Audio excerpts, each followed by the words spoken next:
Pertama, kita akan membahas singkat tentang kemunculan vintage, peran bank tradisional, serta tantangan dan peluang. Vintage atau finansial teknologi merupakan industri pada sektor keuangan yang berkembang pesat saat ini. Vintage menggabungkan teknologi dengan layanan keuangan untuk menyediakan solusi yang lebih cepat, efisien, dan inovatif. Vintage muncul sebagai respon terhadap kebutuhan akan layanan keuangan yang lebih modern dan praktis, didukung oleh teknologi seperti Big Data, Cloud Computing, dan API.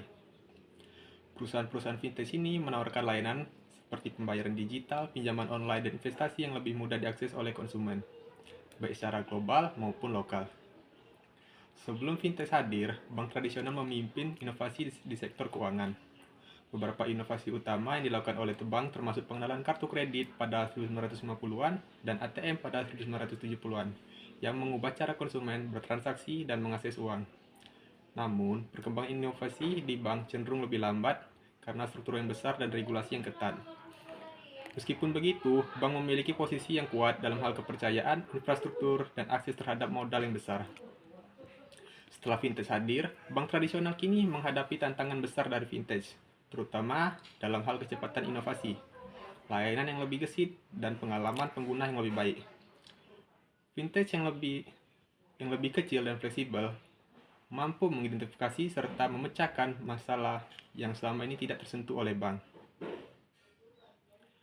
Di sisi lain, ada peluang besar dalam kolaborasi antara bank dan vintage. Bank dapat memanfaatkan teknologi vintage untuk meningkatkan efisiensi operasional. Sementara vintage dapat memanfaatkan jaringan luas dan infrastruktur bank untuk skala yang lebih besar. Kolaborasi ini memungkinkan inovasi yang lebih cepat dan layanan yang lebih baik bagi konsumen. 2. Kolaborasi bank dan fintech dalam inovasi keuangan. Bank-bank tradisional memiliki peran yang sangat penting dalam ekonomi global sebagai penyedia infrastruktur keuangan utama. Mereka telah mendominasi inovasi di sektor ini sejak lama, seperti pengenalan kartu kredit pada tahun 1950-an dan ATM pada tahun 1970-an. Namun, perkembangan teknologi yang pesat telah mendorong munculnya alternatif di luar bank yang lebih cepat beradaptasi dengan perubahan yang besar. Karena itu, vintage muncul sebagai inovator baru yang memanfaatkan teknologi modern seperti cloud computing, big data, dan API untuk menawarkan layanan keuangan yang lebih fleksibel dan efisien. Misalnya, perusahaan seperti PayPal, TransferWise menawarkan layanan transfer internasional yang lebih cepat dan murah dibandingkan dengan tradisional. Kehadiran fintech menciptakan kolaborasi antara bank dan fintech yang menjadi solusi ideal karena fintech menawarkan teknologi canggih sementara bank memiliki infrastruktur yang aman dan dipercaya. Kolaborasi ini dapat dilihat pada contoh Barclays yang membuka API untuk aplikasi Pingit sehingga mampu memberikan layanan pembayaran yang lebih baik kepada pelanggan. 3. Pentingnya regulasi dalam industri fintech. Setiap negara memiliki regulasi keuangan yang unik yang disesuaikan dengan konteks ekonomi dan budaya masing-masing. Di Amerika Serikat, regulasi perbankan sangat kompleks dengan adanya peraturan di tingkat federal dan negara-negara bagian. Membuat perusahaan fintech terus harus memahami banyak aspek legal untuk beroperasi dengan aman. Lalu, apa dampak regulasi terhadap inovasi? Regulasi seringkali dianggap sebagai penghambat inovasi. Tapi sebaliknya, regulasi yang baik justru dapat mendorong pertumbuhan. Misalnya, di Eropa, penerapan Single Supervisory Mechanism atau SSM membantu menyelaraskan regulasi perbankan di seluruh negara anggota, sehingga memudahkan ekspansi lintas batas bagi perusahaan fintech. Selain itu, di banyak negara, pemerintah mulai mendorong keterbukaan data keuangan melalui inisiatif Open API. Langkah ini diharapkan dapat meningkatkan persaingan dan efisiensi di sektor keuangan, sekaligus memfasilitasi inovasi oleh perusahaan fintech yang lebih kecil. 4. Pemanfaatan teknologi dan data untuk inklusi keuangan. Perusahaan fintech memanfaatkan teknologi big data dan machine learning untuk memperbaiki proses pengambilan keputusan, khususnya dalam pemberian kredit. Mereka dapat menganalisis data konsumen yang lebih luas dan tidak hanya bergantung pada data kredit tradisional seperti FICO di Amerika Serikat. Hal ini memungkinkan pemberian kredit kepada lebih banyak orang sebelumnya tidak memiliki akses ke layanan keuangan formal. Misal contoh inovasi di Cina, sistem social credit scoring yang dikembangkan oleh Alibaba melalui sesama kredit, yang bertujuan untuk memberikan pilihan kredit bagi 900 juta orang pada tahun 2020. Sistem ini memanfaatkan data perilaku online dan transaksi keuangan untuk memberikan skor kredit yang lebih akurat. Fintech juga memiliki pengaruh pada inklusi keuangan yang cukup signifikan karena di banyak negara berkembang, mayoritas penduduk tidak memiliki akses ke layanan keuangan tradisional. Munculnya fintech, seperti layanan pembayaran berbasis ponsel, memungkinkan inklusi keuangan yang lebih luas, memungkinkan orang-orang di daerah terpencil untuk membuka rekening bank dan mendapatkan akses layanan pinjaman mikro. 5. Masa depan pembayaran dan pinjaman dengan teknologi blockchain. Blockchain adalah teknologi yang dapat digunakan sektor keuangan untuk meningkatkan keamanan dan transparansi transaksi digital. Blockchain merupakan sistem penyimpanan data digital yang terhubung melalui kriptografi dan menyimpan data dalam blok yang dihubungkan menjadi rantai. Teknologi blockchain menawarkan solusi revolusioner dalam sektor pembayaran. Dengan blockchain, transaksi dapat dilakukan secara langsung tanpa memerlukan perantara seperti bank, sehingga mengurangi biaya dan waktu transaksi. Mata uang digital seperti Bitcoin memungkinkan transaksi lintas negara tanpa biaya tambahan yang signifikan. Salah satu keuntungan utama penggunaan blockchain adalah kemampuannya untuk menghilangkan biaya transaksi yang tinggi, terutama dalam transaksi mikro. Dalam sistem tradisional, biaya transaksi yang dikenakan oleh penyedia kartu kredit dapat mencapai 3% dari nilai transaksi, yang sangat memberatkan bagi bisnis kecil. Teknologi kripto seperti misalnya Bitcoin, yang mana memungkinkan transfer dengan biaya yang jauh lebih rendah. Selain pembayaran, teknologi blockchain juga dapat digunakan untuk meningkatkan akses ke pinjaman. Sistem pinjaman berbasis blockchain memungkinkan pemberian pinjaman secara langsung dari pemberi pinjaman ke peminjam, mengurangi birokrasi dan mempercepat proses. Di masa depan, sistem ini dapat membantu mengatasi kesenjangan kredit global, terutama di negara-negara berkembang yang memiliki akses terbatas dan layanan perbankan. Baiklah, di sini saya akan menjelaskan tentang inovasi besar berikutnya di fintech. Identitas adalah bagian penting dari infrastruktur global yang menopang setiap elemen kehidupan kita. Kita sekarang hidup di dunia yang terlalu maju untuk identifikasi kita saat ini infrastruktur. Ketika kita berpindah dari dunia fisik ke dunia digital, identitas belum untuk mendorong inovasi transformatif apapun. Namun, bukan hanya identitas saja yang berubah, konsep uang juga berubah secara mendalam. Tahun 2015 diprediksi menjadi tahun yang penting ketika transaksi digital telah melampaui transaksi tunai. Dengan adanya dua tren yang saling bertemu, mungkin saja kita semua akan dibutuhkan untuk bertransaksi adalah identitas kita. Jadi, mari kita semua bergabung dan berlayar menuju dunia baru identitas dan kepercayaan digital. Ada beberapa perusahaan yang berusaha untuk menstabilkan kapal ini. Yang pertama, dengan login sosial. Hal ini telah diadopsi secara luas oleh para pelaku bisnis dan konsumen, yang memungkinkan para pengguna untuk memverifikasi identitas mereka dan masuk ke situs web dengan aplikasi seluler menggunakan profil yang ada dari jaringan seperti Facebook dan LinkedIn. Dan yang kedua, yaitu angka Twitter. Pada akhir tahun 2014, perusahaan jejaring sosial Twitter memperkenalkan digital, sebuah alat yang memungkinkan pengguna untuk mendaftar di aplikasi seluler dan mengunifikasi identitas mereka tanpa perlu membuat kredensial login baru. Dan yang ketiga yaitu ID Sentuh iPhone.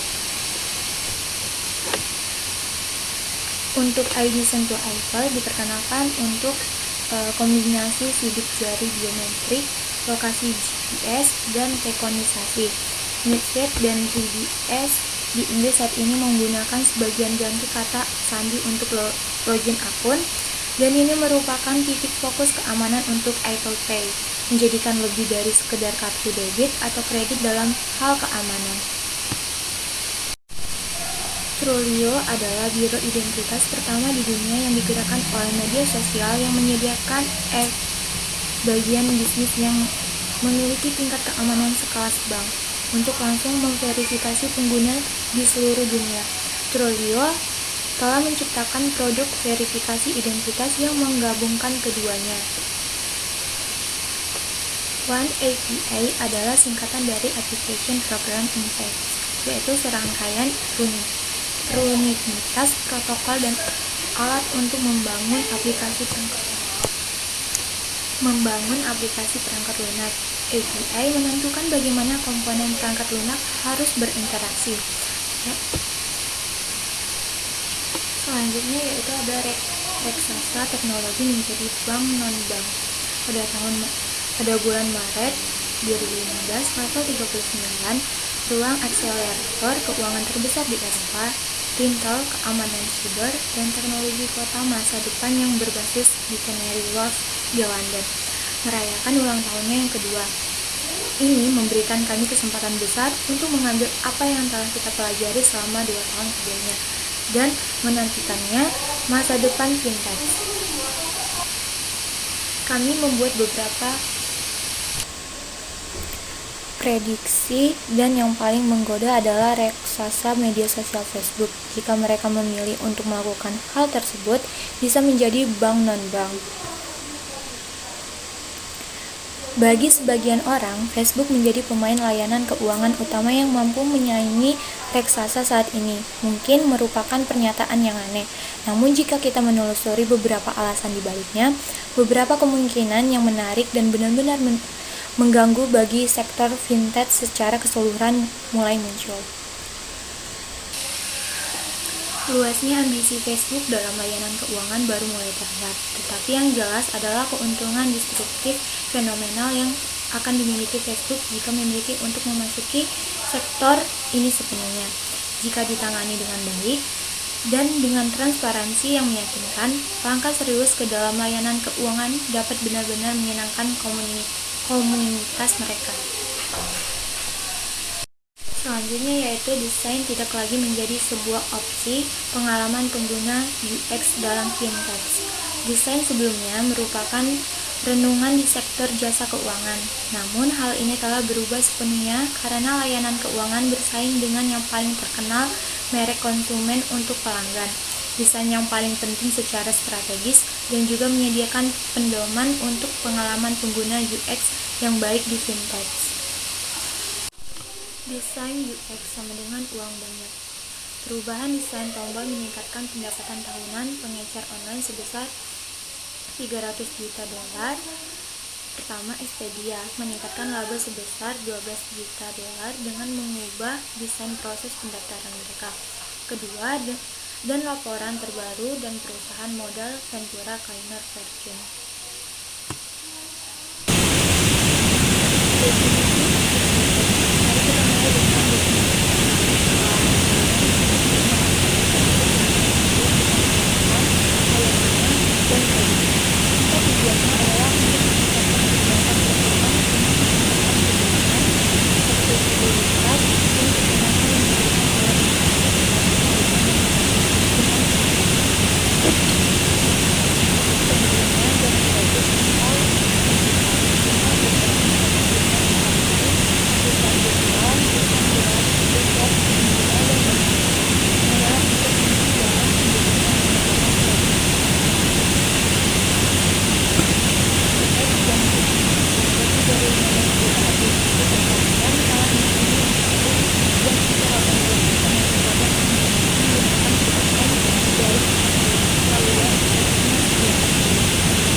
Contoh, kelelahan kata sandi. Untuk melindungi data dan uang kita, layanan memeriksa apakah kita adalah orang yang kita katakan. Autentikasi ini sering kali sangat bergantung pada nama pengguna dan kata sandi. Masalahnya adalah kata sandi yang aman sulit dibuat dan diingat. Selain itu, kami memiliki beberapa kata sandi dan nama pengguna untuk memberikan gambaran rata-rata. Seperti masuk ke 10 situs atau aplikasi seluler yang berbeda setiap hari, menyimpan kata sandi untuk 30-40 situs. Berdasarkan pengalaman kami selama bertahun-tahun di organisasi fintech besar dan kecil, kami telah menetapkan 7 pedoman yang terbukti membantu dalam merancang pengalaman finansial. Yang pertama, berinvestasilah dalam desain dari awal dan dari atas. Desain UX mempengaruhi semua langkah ini dan karenanya harus menjadi prioritas utama sejak awal. Desain UX perlu diintegrasikan secara erat dan sebagian besar keputusan bisnis. Untuk mencapainya, setiap organisasi perlu: yang pertama, dedikasikan uang dan waktu untuk mendesain sejak awal. Yang kedua, membangun tim desain yang berbeda, berbakat dan sebaiknya bersifat internal. Dan yang terakhir, tetapkan tujuan desain bisnis yang jelas. Dan yang kedua yaitu memahami semua langkah dalam pengalaman menyeluruh. Ketika kami melakukan uji coba pembayaran seluler untuk bank besar di Inggris, kami menemukan bahwa potensinya sebagian besar bergantung pada kompatibilitas sistem titik penjualan pihak ketiga. Pengguna memahami cara menggunakan aplikasi pembayaran. Mereka akan memulai pembayaran dan mereka bahkan ingat untuk mengeluarkan ponsel mereka untuk melakukannya. Layanan keuangan seringkali lebih dari banyak industri lainnya bergantung pada sistem pihak ketiga untuk melengkapi pengalaman menyeluruh. Ini dapat mencakup sistem pembelian, pemeriksaan keamanan dan kredit, koneksi bank, dan masih banyak lagi. Pilihan strategi tentang sistem mana yang akan dijadikan mitra dan berdampak besar pada adopsi. Dan yang ketiga, padukan desain dan teknik. Pengalaman pengguna yang hebat bukan hanya tentang apa yang terjadi di layar. Kolaborasi yang erat dengan teknisi merupakan faktor yang sering diremehkan tetapi penting. Kode dan kinerjanya secara langsung mempengaruhi persepsi pengguna terhadap kualitas produk. Persepsi ini dibentuk oleh hal-hal seperti waktu mulai, perilaku pemuatan halaman, kelancaran transisi dan animasi, kesalahan, dan waktu tunggu. Contohnya Instagram adalah tentang cara mencapai pengalaman seluler secepat kilat melalui kolaborasi erat antara teknik dan desain. Yang keempat, gunakan desain untuk mempercepat pengambilan keputusan. Teknik desain seperti pembuatan prototipe cepat memaksimalkan pembelajaran cepat. Teknik ini digunakan oleh Google Venture Design Sprint 7 dan metode Dual Measure. Desain membuat ide menjadi nyata yang memungkinkannya untuk diuji dengan cepat oleh calon pengguna akhir, dan yang terpenting bagi fintech, ide dapat dievaluasi dengan cepat berdasarkan faktor keuangan lainnya seperti risiko dan kepatuhan. Desain mempersingkat siklus perdebatan tanpa akhir yang biasa terjadi dan memadatkan waktu berbulan-bulan menjadi seminggu. Yang kelima, menghemat waktu pengembangan yang mahal.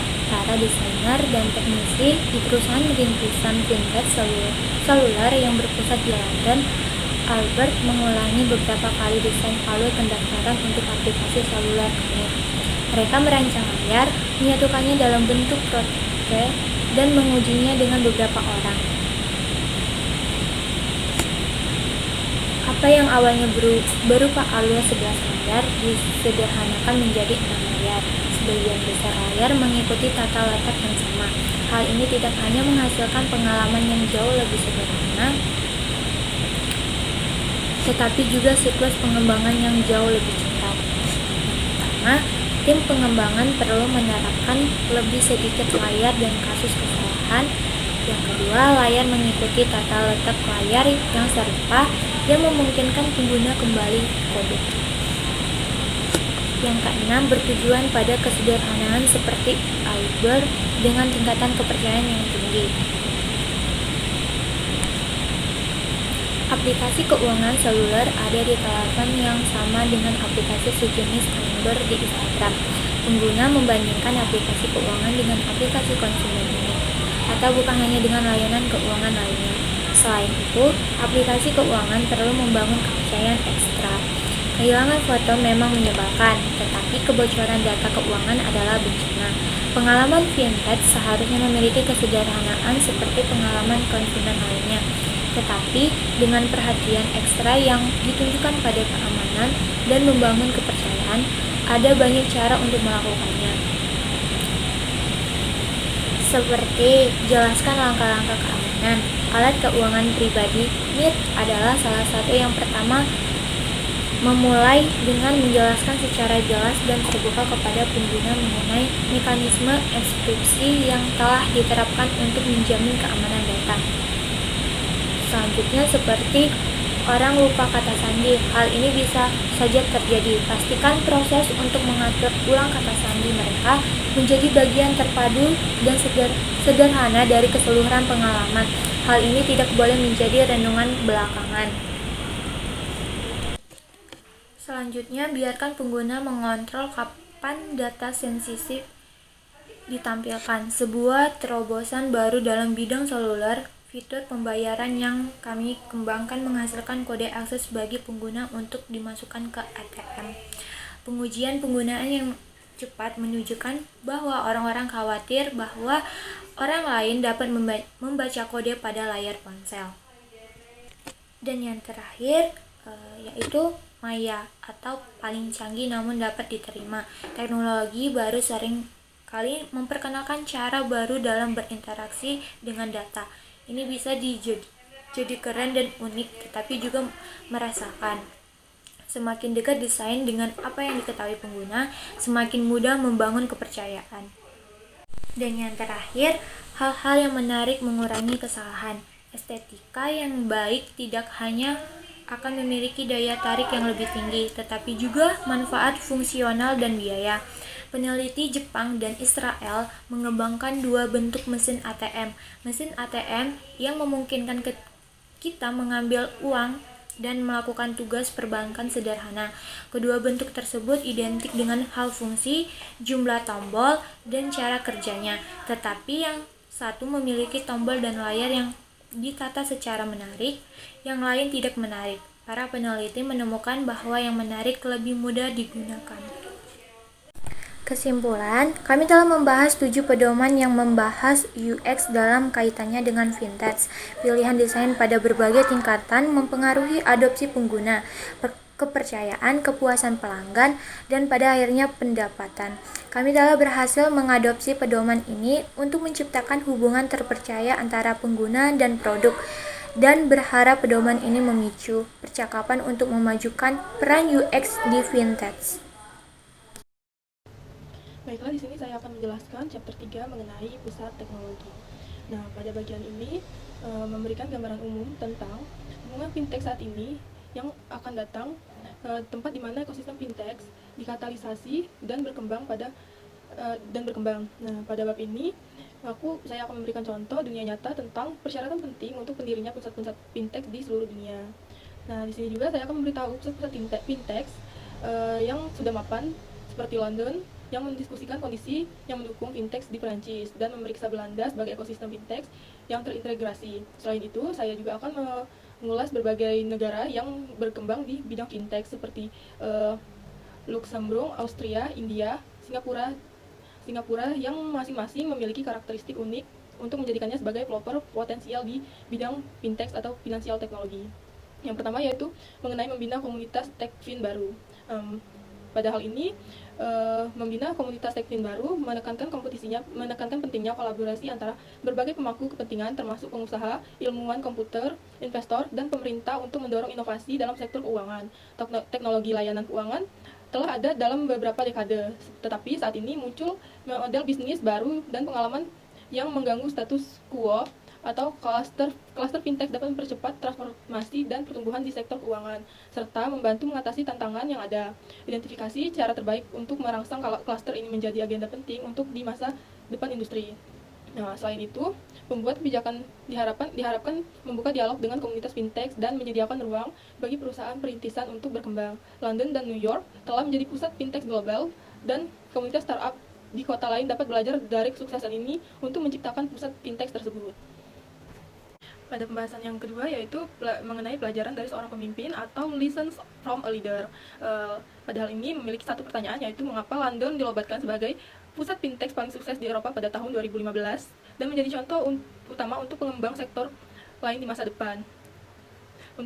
Masa depan yang menjadikan apa yang membedakan London dari kompetisi yang lain. Nah, London ini telah menjadi pusat perdagangan global selama berabad-abad dan memiliki industri jasa keuangan yang mapan. Seperti yang kalian harapkan, ada bank-bank besar yang sudah mapan dengan dana ventura baru, melainkan yang berfokus pada fintech dan VC, serta opsi keuangan alternatif seperti crowdfunding dan pinjaman peer-to-peer, yang semuanya penting dalam menyediakan modal kerja tahap awal untuk perusahaan rintisan fintech. London dan New York sudah mapan sebagai pusat fintech global, tetapi bisa dipelajari oleh komunitas startup fintech yang sedang berkembang seperti di Sydney, Leeds, Singapura, Dublin, Tel Aviv, dan Seoul dari kesuksesan fintech yang sudah ada. Hal itu karena di London memiliki pajak perusahaan yang rendah, undang-undang ketenagakerjaan, keringanan bagi perusahaan, skema investasi perusahaan, pemulihan pajak penelitian dan pengembangan seperti kontak paten, dan kemudahan pendirian bisnis. Semuanya merupakan langkah-langkah pemerintah yang signifikan dan yang menjadikan Inggris tempat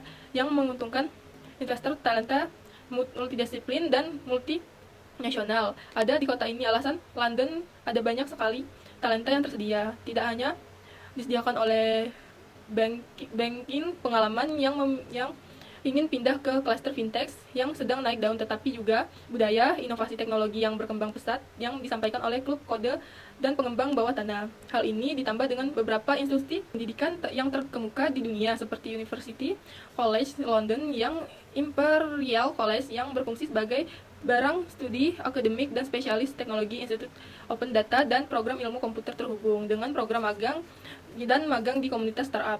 Yang kedua yaitu location. Nah, di mana pusat-pusat fintech di Swedia mengutip hukum Jante dari Nordi, gagasan yang menekankan pada manfaat kolektif, bukan kesuksesan individu. Ini berarti menciptakan budaya kolaboratif dan terbuka, budaya yang merangkul potensi, dan fintech Saturday berkumpul di sekitar pusat-pusat teknologi seperti Tioro, Stone, dan Catalog yang bertujuan untuk mendorong kreativitas inovasi di sektor ini. Baiklah, di sini saya akan meringkaskan sedikit mengenai lokasi atau pusat-pusat fintech di dunia. Yang pertama yaitu Prancis. Nah, koneksi fintech internasional Prancis untuk sains dan teknologi. Prancis dikenal luas karena kualitas program akademiknya di bidang sains, teknologi, teknik, dan matematika. Prancis adalah negara keempat yang terkenal di dunia mengenai dunia fintechnya. Bukan satu kebetulan bahwa Prancis menduduki peringkat ibu kota yang terbaik di model intelektual dan inovasi oleh PwC pada bulan Mei 2014.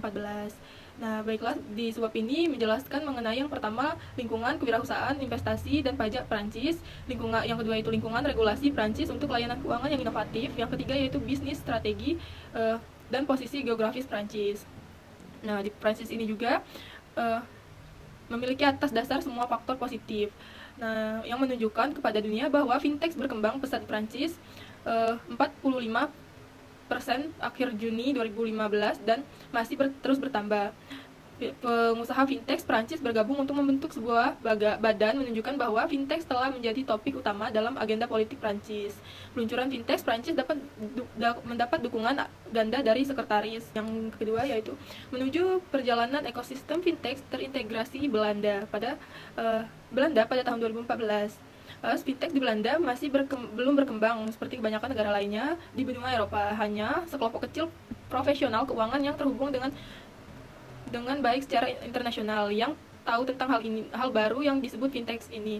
Sebuah istilah yang digunakan Di Silicon Valley, New York, dan London, fintech hanya digunakan menyebut pemasok TI utama industri keuangan. Namun, perusahaan rintisan fintech adalah sesuatu yang tidak pernah didengar atau dipikirkan oleh siapapun, mengingat lanskap keuangan yang mencakup inovatif. Hal ini adalah kesempatan yang terlewatkan, terutama karena Belanda telah bersaing dalam skala global selama beberapa waktu di dalam karena pembayaran dan keamanan. Hal ini yang dibahas pada subbab ini yaitu mengenai seizing the opportunity, the first step atau langkah awal, early choice business model, governmental relation, international relevance, dan execution challenge. Yang ketiga yaitu Luxembourg, pusat fintech masa depan. Pusat keuangan Luxembourg adalah pasar global sehingga sangat menarik bagi perusahaan startup fintech yang ingin berekspansi secara internasional dengan menyediakan pasar. Nah, jika Luxembourg ingin memenuhi apresiasinya untuk menjadi pusat fintech kelas dunia, upaya besar masih harus dilakukan untuk mengakses pendanaan, akses yang lebih baik ke pendanaan menyeratkan tidak hanya pendanaan swasta tetapi juga pendanaan publik melalui nasional seperti Luxi Innovation, Badan Inovasi Nasional yang didirikan pada tahun 1984 oleh beberapa badan publik. Yang selanjutnya yaitu Vienna sebagai pusat fintech nomor 1 dalam pembayaran seluler. Nah, London memperoleh potensi sebagai pusat fintech Eropa pada tahap yang sangat tinggi pembayaran seluler. Faktor ini dikombinasi dengan perusahaan rintisan yang sedang naik daun di bidang pembayaran, menyediakan lahan untuk inovasi teknologi yang dapat melanjutkan beberapa inovasi Australia seperti kartu elektronik, perawatan kesehatan, dan lain-lain. Nah, pada sebab ini yang akan dibahas yaitu dasar awal khusus pembayaran seluler, yang kedua yaitu apa artinya startup untuk fintech, yang ketiga yaitu lingkungan modal Ventura terkait teknologi finansial lokal. Baiklah, mungkin itu saja. Jadi kesimpulan membuka potensi ini, pusat pembayaran mobile yang sukses di Vienna akan memanfaatkan infrastruktur yang sudah ada dan melibatkan kapasitas pengembangan organisasi dan bisnis, termasuk bank, MNO, dan perusahaan startup yang terspesialisasi sehingga menciptakan taruhan dalam rantai nilai industri pembayaran. Lokasi strategis Austria di antara Eropa Barat dan CEE, susunan lembaga keuangan yang unik untuk ukuran pasar relatif kecil, yang menyangkal pesaing yang signifikan, namun memungkinkan untuk membangun solusi yang terukur dan sukses, membuat khusus fintech yang menarik bagi negara ini. Baiklah, dua negara terakhir yaitu ekosistem teknologi finansial di India. Nah, pada teknologi perusahaan e-commerce besar, investasi besar, para wirausaha yang ambisius dan menjadikannya besar di negara dengan jumlah penduduk terpadat kedua di dunia ini. Semua faktor berkontribusi membuat fintech menjadi sangat besar di India pada tahun 2015. Pada tahun 2015 saja, investasi di perusahaan baru yang terhubung dengan fintech di India telah menembus langkah 1 miliaran di seluruh spektrum populasi India yang lebih dari 1 miliar. Secara sosioekonomi juga membuka jalan yang luas untuk aktivitas fintech dalam hal bakat, peluang inovasi, dan pasar yang sangat besar untuk dilayani. Angka-angka menunjukkan hal ini. Hampir 90% dari transaksi di India dilakukan secara tunai, 2% transaksi online juga. Yang kedua yaitu transaksi online sudah meningkat. Penetrasi internet dan seluler masing-masing mendekati 20% dan 30%. Yang ketiga yaitu penggunaan internet seluler diperkirakan akan melampaui angka 200 juta. Yang keempat, baik sektor publik ataupun swasta menjangkau jalanan ini, memanfaatkan teknologi inovasi untuk menciptakan solusi yang langgeng, mulai dari menjembatani kesuksesan ke layanan keuangan pasar yang belum terlayani, hingga menjaring populasi seluler semakin cerdas dan berjenjang dengan mobilitas yang canggih. Yang terakhir yaitu Singapura, pusat teknologi finansial untuk Asia Tenggara. Dari berbagai sudut pandang, Singapura dipandang sebagai contoh global untuk pembangunan yang luar biasa dan pertumbuhan yang tidak tertandingi selama 50 tahun terakhir. Berlokasi strategis di persimpangan pembangunan regional yang mengalokasikan wilayah yang lebih besar Eropa dalam hal pertumbuhan populasi dan demokrasi yang menjanjikan. Singapura memiliki potensi luar biasa untuk membawa dunia ke Asia dan Asia ke dunia. Kehadiran Singapura di kancah internasional dibangun di atas dasar negara yang stabil, kerangka kerja peraturan yang ketat, dan prosedur administrasi yang efisien. Sementara posisi yang strategis menjadikan landasan peluncuran yang ideal untuk membangun regional negara ke negara-negara yang lebih besar dan penduduk padat seperti Indonesia, Malaysia, Thailand, Vietnam, dan Filipina. Baiklah, mungkin itu saja yang dapat saya sampaikan. Sekian dan terima kasih. Oke, baiklah, halo semuanya. Pada kesempatan kali ini saya akan menjelaskan mengenai chapter 3, yaitu uang, alat tukar, satuan hitung, dan toko kekayaan. Nah, kita harus tahu dulu nih, apa sih fungsi uang itu sendiri, gitu kan? Nah, uang itu merupakan sebagai alat tukar. Karena kenapa? Uang digunakan untuk mempermudah transaksi kita, ya kan, dalam mengatur pertukaran, baik itu dalam bentuk barang ataupun jasa, teman-teman. Nah, jadi uang itu sebagai alat ataupun sebagai media penukaran antara nilai tukar dari uang itu sendiri dengan benda yang ingin kita beli. Nah, yang kedua yaitu ada sebagai satuan hitung. Uang menyediakan satuan ukuran yang memungkinkan perbandingan untuk barang dan jasa. Jadi kita bisa tahu nih dari pecahan-pecahan yang dimiliki oleh uang itu sendiri. Misal apabila uang 100.000 itu sesuai ataupun cocok ketika kita bertukar ataupun membeli suatu barang yang sesuai dengan nilainya sendiri dengan 100.000 itu sendiri, teman-teman. Yang ketiga yaitu sebagai penyimpanan nilai. Uang dapat disimpan untuk digunakan di masa depan dan menjaga daya tukar. Nah, jadi bisa dikatakan uang juga bisa menjadi suatu alat tukar yang memiliki nilai yang pasti, teman-teman. Jadi karena penyimpanan nilai tadi. Yang terakhir yaitu uang sebagai alat pembayaran yang sah. Uang digunakan untuk menyelesaikan utang ataupun membayar suatu hal, baik itu barang atau jasa yang kita perdagangkan atau yang kita butuhkan. Nah, selanjutnya yaitu pengukuran uang, basis moneter, M1 dan M2. Kita harus tahu dulu nih, basis moneter ini kan mencakup uang yang beredar ataupun currency in circulation serta cadangan bank yang disimpan di bank sentral. Contohnya Federal Reserve atau kalau di Indonesia yaitu Bank Indonesia yang mengatur stabilitas ekonomi Indonesia dan mengatur jumlah beredarnya uang yang ada di Indonesia itu sendiri. Nah, terus yang kedua ada poin M1 nih. M1 merupakan ukuran sempit dari uang yang mencakup uang tunai dan simpanan yang bisa digunakan seperti rekening giro. Ya kan, seperti rekening-rekening kita punya, ya kan, yang terdapat uang di dalamnya yang kita gunakan sebagai alat tukar. Dan yang kedua yaitu M2, menggabungkan M1 dengan aset liquid lainnya seperti tabungan dan deposito berjangka yang walaupun tidak dapat langsung digunakan untuk pembayaran tapi dapat diubah menjadi uang tunai dengan cepat. Next yaitu tren pembayaran non tunai menggunakan kartu kredit. Itu kan di sini banyak banget poinnya, teman-teman.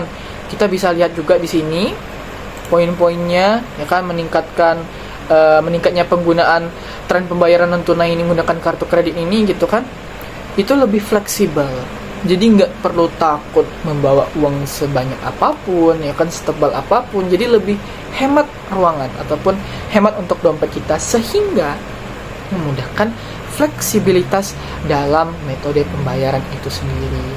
Bukan hanya itu, teman-teman, ya kan, menggunakan pembayaran non tunai, ya kan, menggunakan kartu kredit itu merupakan salah satu bentuk perkembangan dari mata kuliah kita, yaitu financial technology, di mana yang dari awalnya kita melakukan sistem barter dari barang ke barang, lalu menemukan alat tukar dan memiliki nilai, sehingga kita sudah mampu mencapai titik di mana kita bisa membayar apapun tanpa mengeluarkan uang, melainkan menggunakan perantara, ya kan, dari kartu debit itu sendiri ataupun kartu kredit.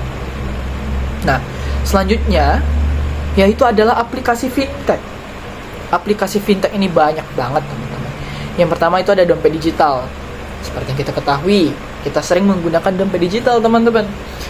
Contohnya itu GoPay, OVO, atau Dana. Nah, hal-hal tersebut ataupun aplikasi-aplikasi tersebut memungkinkan pengguna kan ataupun customer seperti kita untuk menyimpan uang digital dan melakukan pembayaran cepat melalui ponsel. Nah, jadi kalau misal tadi kita melakukan pembayaran kan menggunakan kartu debit, nah ini lebih canggih lagi.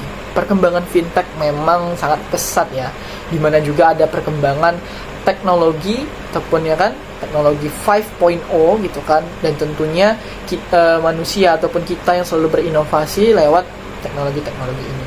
Lalu ada layanan P2P ataupun platform seperti Kredivo, ya kan, yang dapat memberi pinjaman, ya kan. Jadi ketika kita sama seperti Shopee Pay Later juga, ketika kita tidak memiliki uang ataupun lagi malas, mungkin kita dapat menggunakan jasa dari aplikasi-aplikasi pinjaman tersebut. Terus yang selanjutnya itu ada investasi, ya kan, menawarkan sarana investasi otomatis seperti bibit gitu kan. Jadi kita tinggal menaruh sebagian kecil uang kita ataupun menyisihkan sedikit uang kita, sehingga ketika kita taruh di aplikasi bibit itu kan, ada yang namanya manajer investasi kan.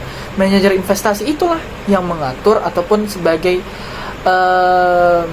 fitur ataupun sebagai pembantu otomatis ataupun sebagai manajer keuangan yang mengatur ataupun mengelola keuangan kita, sehingga kita bisa mendapatkan profit dari menyimpan uang yang kita punya ataupun menginvestasikan lewat aplikasi bibit tadi, khususnya dalam bidang ataupun dalam konteks reksadana ya kalau untuk di bibit.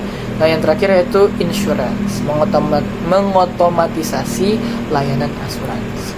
Nah, itu adalah beberapa perkembangan dalam financial technology, sehingga kita mampu, ya kan, menggunakan fitur-fitur yang tersedia untuk membantu efisiensi waktu dan efisiensi tenaga ataupun fitur yang dimiliki agar memudahkan kita untuk melakukan transaksi. Selanjutnya yaitu ada mata uang digital dan Bitcoin ataupun kripto.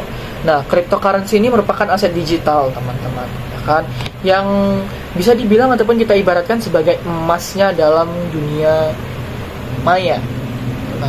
Karena kenapa, teman-teman? Seperti yang kita ketahui, sekarang ini lagi marak banget, ya kan, cryptocurrency, apalagi koin-koinnya seperti Bitcoin sebagai emasnya dalam dunia maya.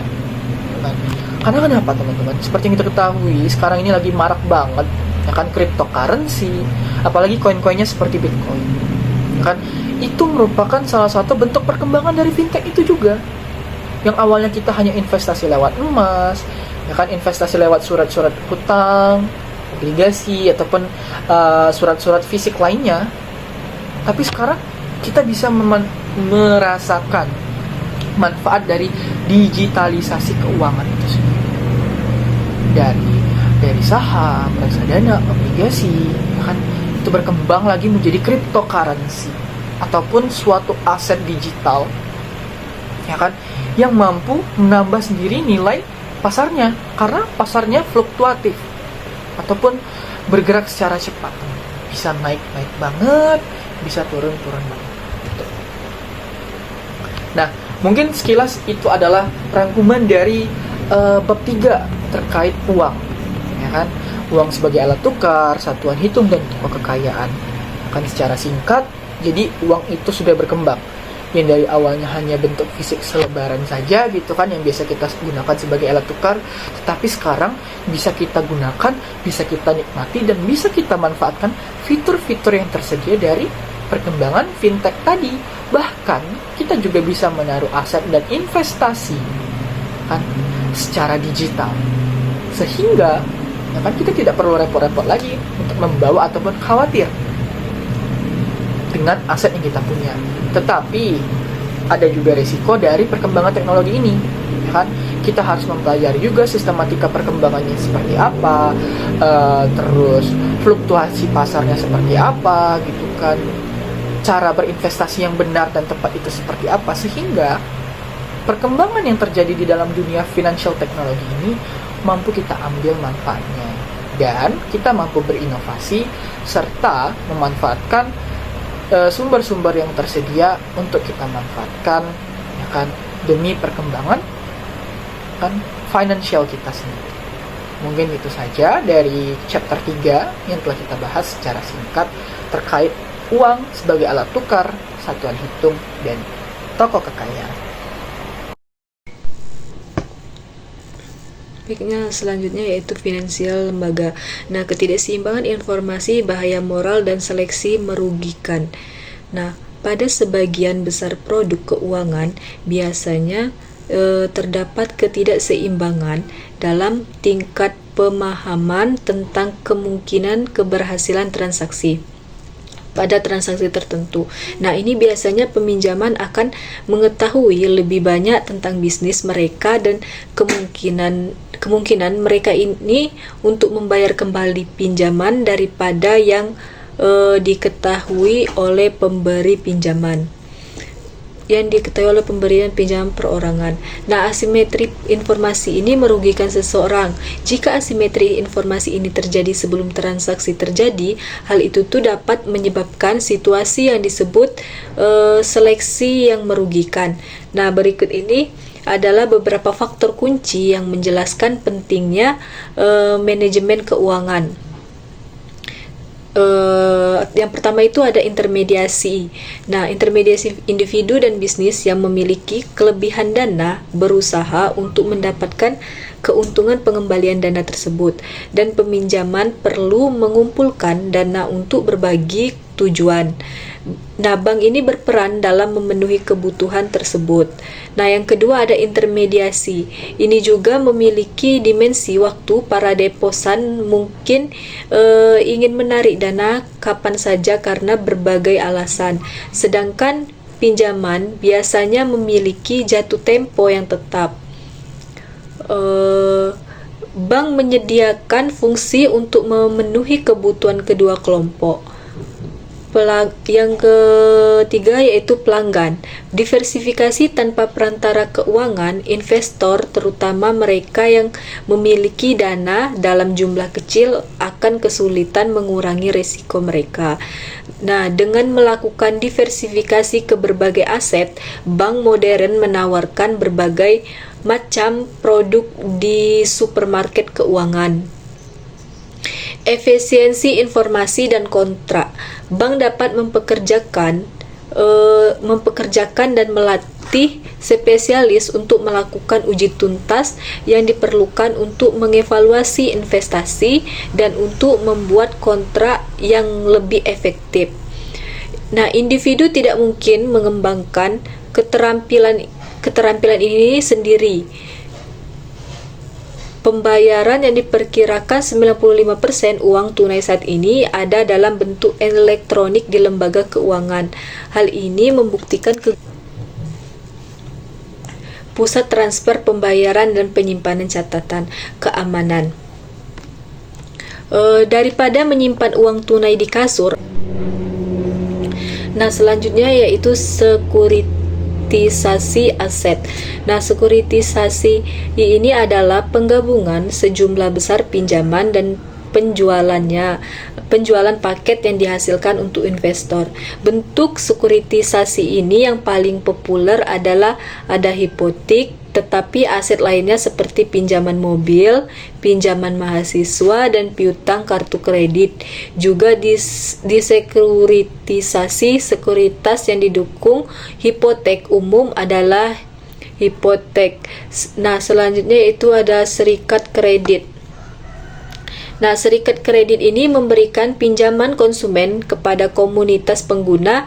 Serikat kredit ini dimiliki oleh anggota nirlaba dan beroperasi untuk memberikan layanan keuangan ini kepada anggotanya. Serikat kredit Amerika Serikat mirip dengan serikat kredit dan bangunan masyarakat di negara lain. Serikat kredit pertama di Amerika Utara didirikan Quebec pada tahun 1901 dan yang pertama di Amerika Serikat didirikan di New Hampshire pada tahun 1908. Nah, serikat kredit Amerika Serikat tunduk pada pengawasan regulator negara bagian. Jika diberi piagam federal, mereka juga dapat tunduk pada pengawasan National Credit Union, administrasi ION atau NCUA. Ketika sebuah kredit union bangkrut, NCUA melakukan likuidasi dan melakukan manajemen aset dan pemulihan. NCUA juga mengelola dana asuransi yang seperti FDI mengasuransikan simpanan rekening. Selanjutnya yaitu ada bank sentral. Bank sentral ini dapat dianggap sebagai bagi bank di Amerika Serikat. Nah, bank sentral adalah Federal Reserve System, mengusulkan Meskipun diusulkan oleh Alexander Hamilton, Fed seperti yang kita kenal sekarang diciptakan pada tahun 1913 sebagai respon terhadap kepanikan bank tahun 1909. Nah, sebagai perbandingan, Bank Sentral Swedia dan Inggris berdiri sejak tahun 1600-an. Fokus dalam bagian ini adalah pada Fed Amerika Serikat, tetapi perlu dicatat bahwa ada bank sentral penting lainnya di seluruh dunia, Bank of England. Nah, selanjutnya ada alat moneter konvensional. Nah, 3 alat konvensional Fed ini menerapkan kebijakan moneter adalah yaitu operasi pasar terbuka, suku bunga. Selanjutnya yaitu perusahaan asuransi, perusahaan pembiayaan, lindung nilai dana, reksadana, dana yang diperdagangkan di bursa. Nah, bank bukan satu-satunya perusahaan yang aktif di pasar keuangan. Nah, produk intermediasi keuangan tambahan dijual oleh perusahaan yang berdiri sendiri maupun afiliasi bank. Produk asuransi memberikan perlindungan terhadap resiko. Penyedia mengumpulkan dana dalam bentuk premi yang kemudian diinvestasikan di berbagai pasar. Aset lebih dari 6 triliun dipegang oleh perusahaan-perusahaan ini.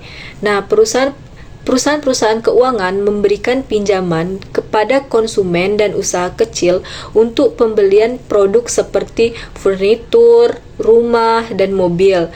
Dana lindung nilai mengumpulkan investasi dari mitra terbatas dengan persyaratan yang minimum yang biasanya besar. Mitra umum dana tersebut kemudian dapat berinvestasi dalam berbagai aset. Dengan investasi ini, likuidasi beberapa tahun kemudian dan hasilnya didistribusikan di antara para mitra. Nah, reksadana mengumpulkan dana investor dalam portofolio saham dan atau obligasi yang diversifikasi bersama. Selanjutnya ada shadow banking.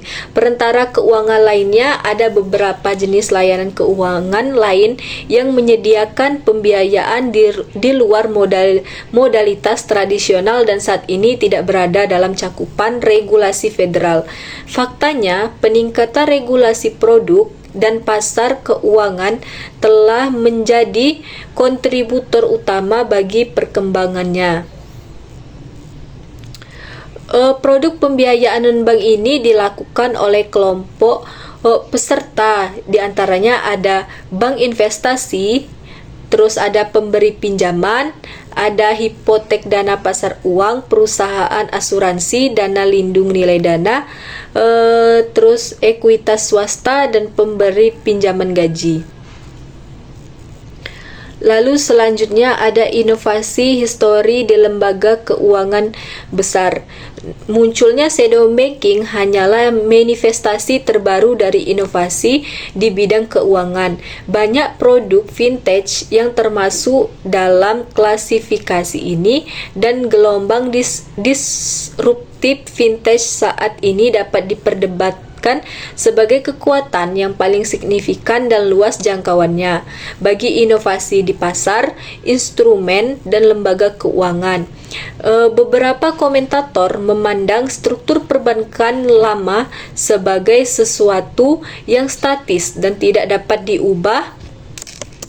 Baiklah, sekian dari penjelasan saya ucapkan terima kasih.